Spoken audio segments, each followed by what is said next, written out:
Hello दोस्तों, नमस्कार। मैं हूं रितेश सर। मैथ स्टडी के इस यूट्यूब चैनल में आपका बहुत बहुत स्वागत है। दोस्तों, अगर आप इस यूट्यूब चैनल पर नए हैं तो सब्सक्राइब करके बेल आइकन को दबा लें ताकि मैथ स्टडी क्लासेस से जुड़ी हुई सारी नोटिफिकेशन आपको मिलते रहें। चलिए दोस्तों, हम आज सुगम विज्ञान का लघु उत्तरीय प्रश्न लेके आए हैं जो कि सारे भी आए हैं। इससे पहले हमने सुगम विज्ञान का सारे अति लघु उत्तरीय प्रश्न करा चुके हैं, जिसका लिंक डिस्क्रिप्शन में है। अगर आप अभी तक नहीं देखे हैं तो उसे जाकर पहले देखें, तभी आपको लघु उत्तरीय प्रश्न समझ में आएंगे। चलिए हम बिना लेट किए हुए इस वीडियो को स्टार्ट करते हैं। अगर आप हमारे साथ बढ़िया से पढ़ना चाहते हैं, हमारे साथ अच्छे से पढ़ना चाहते हैं तो बिना स्किप किए हुए इस वीडियो को लास्ट तक देखें, तभी आपको सारे क्वेश्चन प्रॉपर समझ में आएंगे। चलिए स्टार्ट करते हैं। पहला क्वेश्चन क्या कह रहा है? पहला क्वेश्चन कह रहा है कि हमें भोजन की क्यों आवश्यकता है। हमें भोजन की क्यों आवश्यकता है? उत्तर में क्या दिया हुआ है? उत्तर में दिया हुआ है क्योंकि भोजन से हमें ऊर्जा की प्राप्ति होती है एवं जीवों की वृद्धि तथा विकास के लिए भोजन की आवश्यकता होती है। क्या समझे? भोजन से हमें क्या होता है? ऊर्जा की प्राप्ति होती है और हमारे शरीर की वृद्धि विकास के लिए भोजन की आवश्यकता। जब तक हम भोजन नहीं करेंगे तब तक हम किसी भी कार्य करने के लिए हमको ऊर्जा नहीं मिलेगा और जो हमारे शरीर की वृद्धि विकास है वो नहीं हो पाएगा। इसीलिए भोजन करना हमारे लिए बहुत अति आवश्यक है। इसीलिए आप लोग जाइए, भोजन कीजिए, दुरुस्त रहिए, तंदुरुस्त रहिए, हमेशा स्वस्थ भोजन का आहार कीजिए। चलिए नेक्स्ट क्वेश्चन में बढ़ते हैं। नेक्स्ट क्वेश्चन क्या कह रहा है कि अलग अलग फसलों को अलग अलग मौसम में क्यों लगाया जाता है। अलग अलग फसलों को अलग अलग मौसम में क्यों लगाया जाता है? उत्तर में क्या कह रहा है? उत्तर में कह रहा है क्योंकि अलग अलग फसलों की समुचित वृद्धि एवं विकास के लिए एक निश्चित तापमान, आर्द्रता, वर्षा जैसे जलवायु की आवश्यकता होती है जो विभिन्न मौसम से प्राप्त होता है। क्या होता है? विभिन्न मौसम से प्राप्त होता है। इसीलिए अलग अलग फसलों को अलग अलग माह में लगाया जाता है या अलग अलग मौसम में लगाया जाता है। समझे? कह रहा है कि किसी भी फसलों को समुचित वृद्धि विकास मतलब उसका मोटाई, हाइट और जितना भी जो प्रक्रिया है वो सारे प्रक्रिया उसमें होने चाहिए। जिसके लिए हमको क्या चाहिए? प्रॉपर तापमान चाहिए, आर्द्रता चाहिए, वर्षा जैसे जलवायु की आवश्यकता होती है। और आप जानते होंगे कि ये सब हमें कहाँ से मिलती है? मौसम के विभिन्न मौसमों से हमें प्राप्त होता है। इसीलिए अलग अलग फसलों को अलग अलग मौसम में ही लगाया जाता है। चलिए आप लोग समझ गए होंगे। चलिए नेक्स्ट क्वेश्चन पे चलते हैं। नेक्स्ट क्वेश्चन क्या कह रहा है कि खरीफ फसल तथा रबी फसल में अंतर बताएं। खरीफ फसल तथा रबी फसल में अंतर बताएं। उत्तर में लिखा हुआ है, उत्तर में क्या लिखा हुआ है? खरीफ फसल तथा रबी फसल में अंतर निम्न है। जैसे जब भी आपको अंतर पूछे, जब भी किसी भी क्वेश्चन का आपसे अंतर पूछे तो आप क्या कीजिएगा? जो जिस में अंतर पूछे उसको पाकिस्तान और इंडिया की तरफ दो टाइप में बांट दीजिएगा। एक तरफ इंडिया, एक तरफ पाकिस्तान को रख दीजिएगा। जैसे हमने एक तरफ खरीफ फसल है, दूसरी तरफ क्या रखा है? रबी फसल को रखा है। और उसके बाद आप क्या कीजिएगा? उसके सारे गुण एक नंबर बाय नंबर करके नंबरिंग दे के लिखते चल जाइएगा। इससे क्या होगा? आपको प्रॉपर मार्क्स मिलेगी। इसमें नंबर कटने की 1% भी चांस नहीं रहेगा दोस्तों। चलिए, इसलिए जैसे हमने किया उसी तरह से आप एग्जाम जहां भी आए उसको इसी तरह से लिखना है। चलिए हम क्या करते हैं, चलिए देखते हैं उत्तर में क्या लिखा हुआ है। एक तरफ रबी फसल, एक तरफ खरीफ फसल, एक तरफ रबी फसल को हमने रखा है। पहला कह रहा है खरीफ फसल में क्या कह रहा है कि इन फसलों को वो वर्षा ऋतु में बोया जाता है। इस फसलों को वर्षा ऋतु में बोया जाता है, यानी कि बरसात वाले मौसम में बोया जाता है। रबी फसल में देखते हैं इन फसलों को शीत ऋतु में बोया जाता है, यानी कि शीत ऋतु में ठंड वाले मौसम में। चलिए दूसरा नंबर क्या देखते हैं। दूसरा नंबर क्या कह रहा है कि इसे जून से जुलाई माह में लगाया जाता है तथा कटाई अक्टूबर से दिसंबर तक होती है। जो रबी खरीफ फसल है उसकी लगाई जो लगता है वो फसल वो कब लगाया जाता है? जून से जुलाई माह में। बोलिए क्या? कब? जून से जुलाई माह में लगाया जाता है। और कटाई कब किया जाता है? अक्टूबर से दिसंबर माह तक की जाती है। और रबी फसल की लगाई कब जाती है? तो रबी फसल को अक्टूबर माह में लगाया जाता है और कटाई कब की जाती है? मार्च महीना में। चलिए नेक्स्ट देखते हैं। नेक्स्ट में क्या करना है? उसके जो है उसके सारे एग्जाम्पल दे देंगे। तो इसमें हमने एग्जाम्पल दे दिया है। खरीफ फसल का क्या क्या एग्जाम्पल है? धान है, मक्का है, सोयाबीन, मूंगफली, कपास इत्यादि और भी हो सकते हैं। इसीलिए हमने और भी डॉट डॉट करके इत्यादि कर दिया है। और देखिए रबी फसल का क्या क्या एग्जाम्पल हो जाता है, चना हो सकता है, गेहूं, मटर, आलू, मसूर, सरसों इत्यादि हो सकता है, इसीलिए इसमें भी डॉट डॉट करके इत्यादि कर दिए। अगर आप इतना लिख देते हैं तो कोई नहीं है कि इसमें मार्क्स काट सकता है। चलिए आगे देखते हैं अगला क्वेश्चन क्या कह रहा है। अगला क्वेश्चन कह रहा है बीजारोपण के पूर्व खेतों की जुताई क्यों आवश्यक है। जो हम लोग खेतों में बुआई करते हैं बीजों की, उससे पूर्व खेतों को लगाया जाता है। हम बिहार वासी हैं, हम जानते हैं कि बीजारोपण के पूर्व खेतों के बुआई जाते हैं, कि हम इसको नंगी आंखें यानी खुली आंखों से देख चुके हैं। चलिए इसका उत्तर देखते हैं।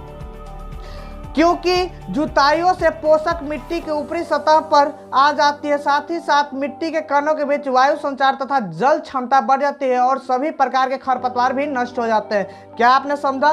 पोषक तत्व मतलब जो पौधों को पोषक तत्व मिलता है खेत को जुताने से, वो जो अंदर रहता है वो ऊपरी सतह पे आ जाता है, मिट्टी के ऊपरी सतह पे आ जाता है। और तथा जो मिट्टी है उसमें वायु में हवा कण कण में भर जाता है और जल की भी क्षमता बढ़ जाती है, जिससे और साथ ही साथ क्या होती है, खरपतवार भी, जितने घास फूस भी होते हैं वो सारे नष्ट होता है, जिससे फसल की पैदावार बहुत अच्छी होती है। चलिए नेक्स्ट क्वेश्चन देखते हैं। नेक्स्ट क्वेश्चन क्या कह रहा है कि खाद, उर्वरक तथा खाद में अंतर बताएं। चलिए फिर से अंतर वाले क्वेश्चन आ गए।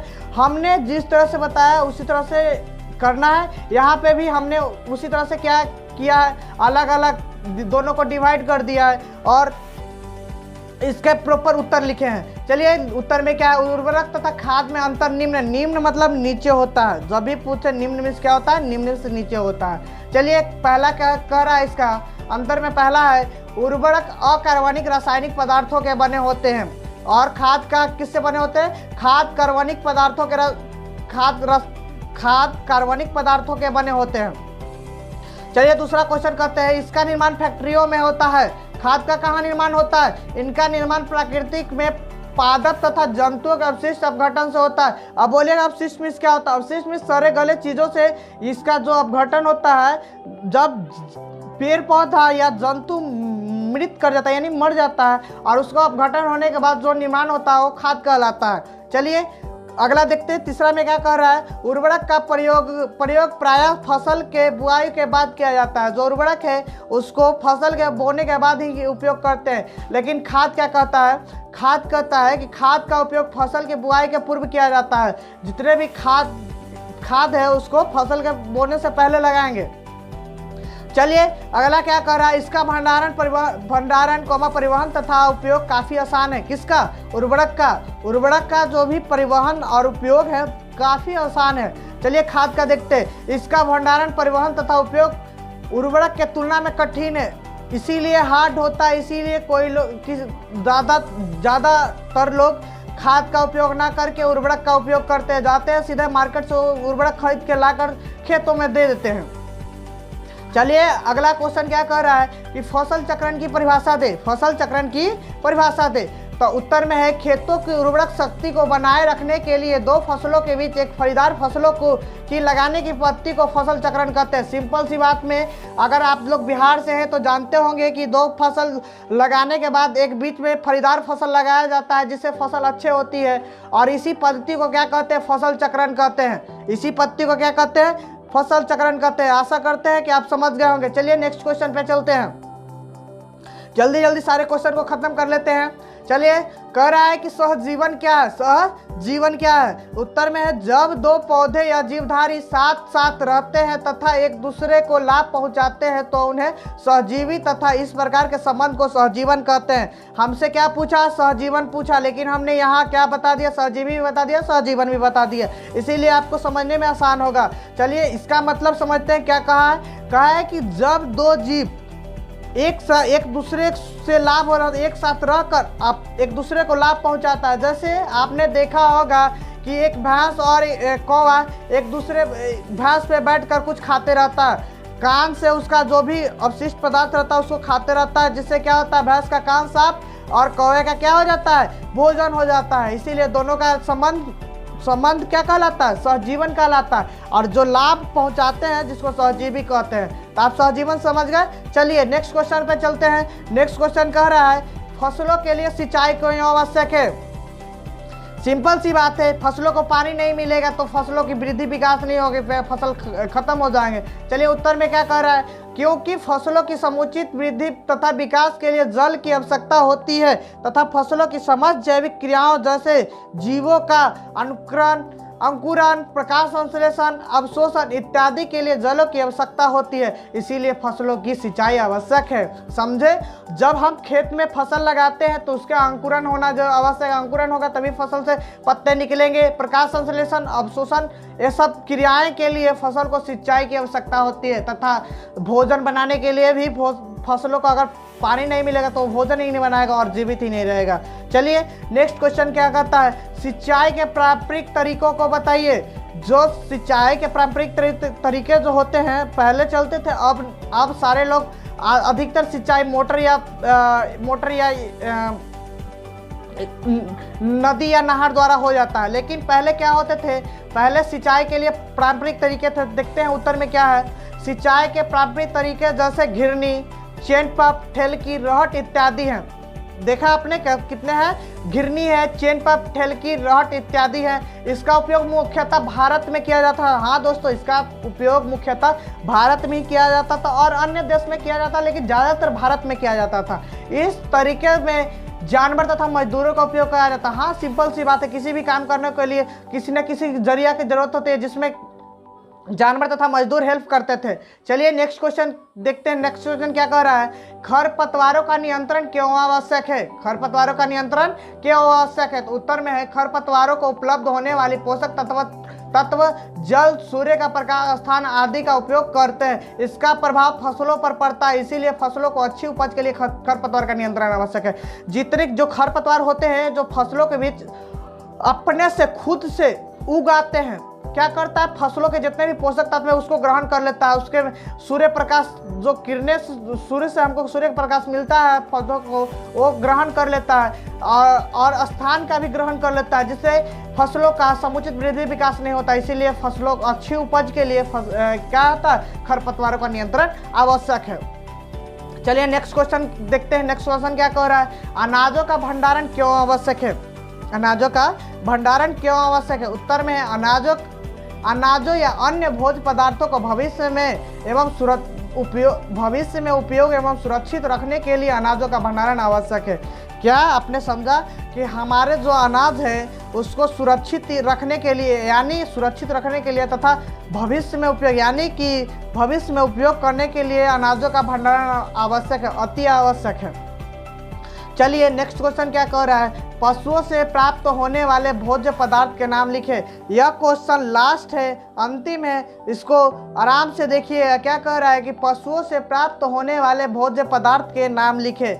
आप जानते हैं, आप रहते हैं हमारे कल्चर में, यानी कि बिहार, जितने भी बिहारवासी हैं, अगर आप देख रहे हैं इसे तो आप आसानी से समझ पाए होंगे कि क्या होता है भोजन।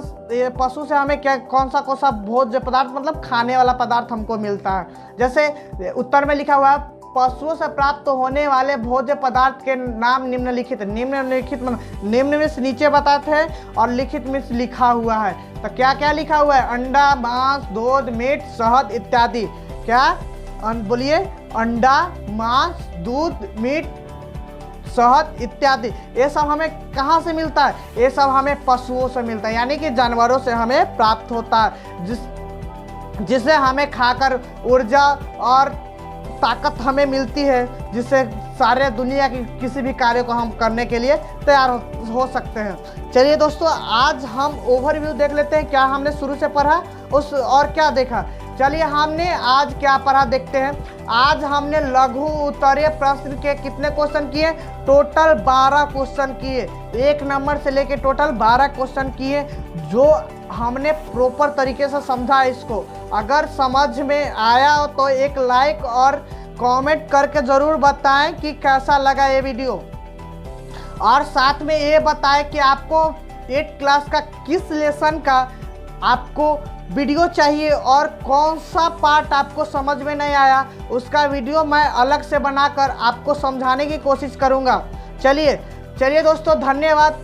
अगर आप इस YouTube चैनल पे, एक बार मैं फिर से बोलना चाहूँगा कि अगर आप इस YouTube चैनल पे हैं नए हैं तो इसको लाइक कर दीजिए, कमेंट कर दीजिए, सब्सक्राइब कर दीजिए और बेल आइकन को साथ में दबा लीजिए ताकि इस यूट्यूब से जितनी भी जुड़े हुए सारी जानकारी आपको हमेशा मिलते रहे। साथ ही साथ इसको अपने दोस्तों में शेयर करें ताकि वो भी आपके साथ पढ़ सके और इसका फायदा उठा सके। चलिए दोस्तों, धन्यवाद।